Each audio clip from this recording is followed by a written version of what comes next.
Hello guys, कैसे हैं आप लोग। उम्मीद करती हूँ बहुत अच्छे होंगे आप लोग के प्यार दुलार आशीर्वाद से मैं भी बहुत अच्छी हूँ। तो देखिए अभी मैं कहाँ आई हूँ, आप लोग बता सकते हैं कमेंट में।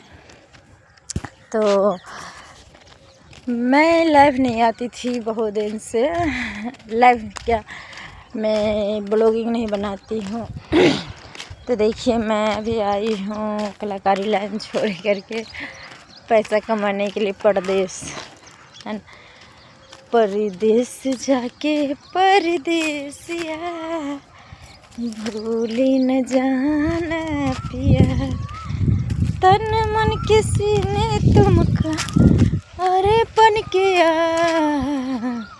परदेश जाके परदेसिया भूली न जाना पिया।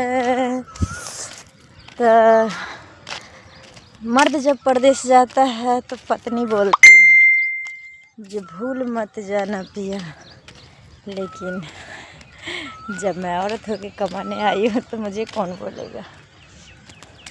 तो देखिए दोस्तों, आप लोग को मैं आम खिलाती हूँ, ठीक है। देखिए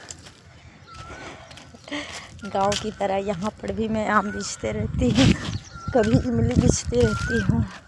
तो आप लोग को आम खाने का मन है तो आ जाइए, खा लीजिए आम। क्या देख रहे हैं ना, यही रास्ता है, इसी रास्ते से मैं जाती हूँ ड्यूटी करने के लिए, क्योंकि उधर से न बहुत दूर पड़ता है, इसलिए मैं नहीं जाती हूँ। ये सब देख करके मुझे गांव की याद आती है, गांव जैसे लगता है।